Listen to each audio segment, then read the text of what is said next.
nyo po ng mas maayos.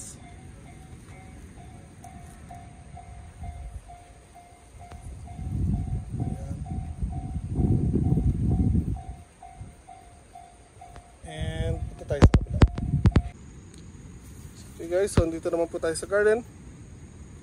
And kung makikita nyo po, ayan po, hitik na hitik po sa bunga itong puno ng jujube natin dito at ang lalaki po ng bunga.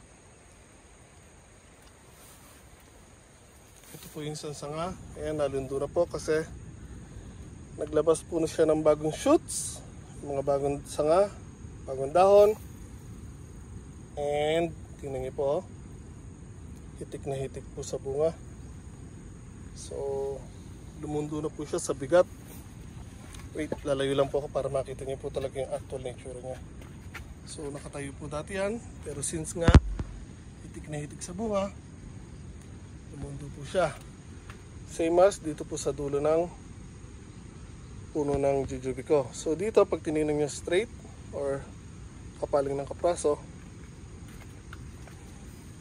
pero pag dito niyo po siya tinignan sa side na to, yan po, nakabend na po siya. So wala na po ako magawa doon kasi hanggang doon lang yung tolos ko or yung support niya. And ayun po, nakabend na po siya doon. Kasi nga, sobrang bigat niya po. And yung laki po ng bunga niya. So, again, if I'm not mistaken, ang variety pong ito ay Indian jujube.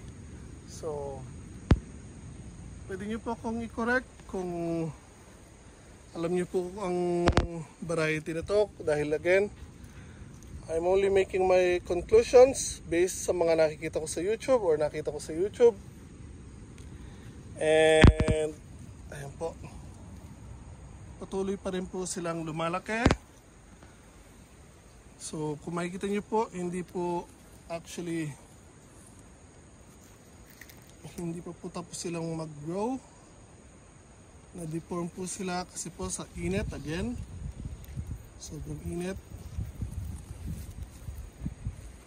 So kumuha ako ng 2 piraso, yung mga unang bunga. I think hindi ako nagkakamali, somewhere here. Ito dito, pinitas ko dito yung 2 kauna-unang bunga na malaki. Pinitas ko dito, so tinignan ko lang kasi pagkakalam ko sa Indian jujube ay green lang po siya, pero nung pinitas ko po malaki na po siya.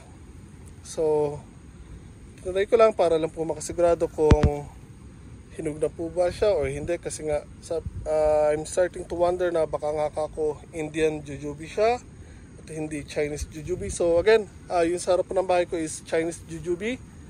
Sa shape pa lang, alam nyo na po, oblong, and hindi po siya or sila ganong kalakihan. Whereas nahawakan ko itong bagong sanga may bulaklak, nagdalaglag. Whereas Indian jujube, lumalaki po sila and bilog. So, yun po. So, I think that's the reason why na kung bakit sila magkaiba ng una ng hugis. And so, sinabi ko na hindi siya namumula. Ito, hindi ko alam kung bakit namula agad, maliit pa lang siya, pero halos lahat po sila nung maliliit may red spots, pero as it grows, ayun po, nawawala unti-unti yung red nila.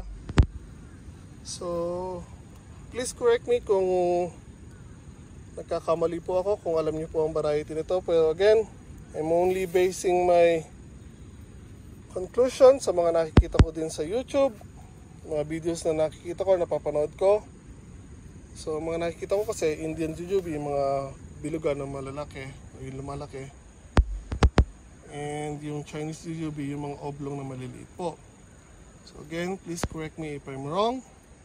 So yun lang po ang naisip kong dahilan kung bakit po magkaiba ang bunga ng 2 puno ko po ng jujube, kahit iisa lang po ang pinagbilihan ko na tindahan. So again, hindi pa po sila tapos lumaki. Patuloy pa rin po sila lumalaki. So again, tulad po ng sinabi ko, patuloy pa rin po sila lumalaki.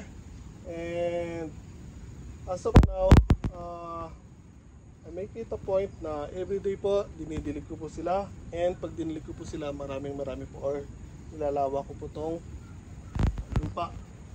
Kasi nga, gusto kong mahabol yung mga bunga sa taas o yung mga bagong bunga na hindi ko man mahabol na itong mga unang bunga na medyo na-deform. Makikita nyo naman po doon sa taas na lumundo na po yung pinakapuno niya. Bigla po naglaki yan na simula ng ginawa ko na dinilig ko po sila ng lawa. Kasi nga again, sobrang init po nung past August, nung month ng August. Ang dami po naapekta. Halos lahat ng halaman ko po naapektuhan. Lalo na po itong jujube ko.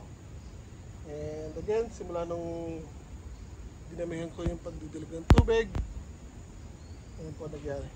Bigla po naglakihan yung mga bunga nila. And nung naglabasan yung mga bagong mga sanga, doon ko po nakita na, na-realize na I think Indian jujube itong isang puno ko na ito at hindi pareho silang katulad ng nasa harap ng bahay ko na Chinese jujube. So again, maaari nagkakamali ako.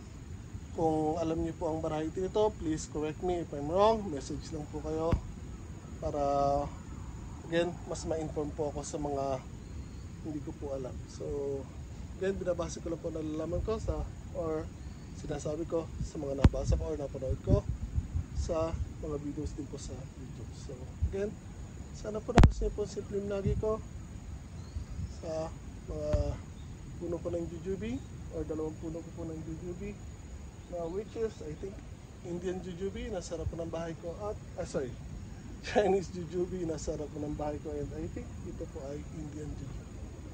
Ingat po tayo.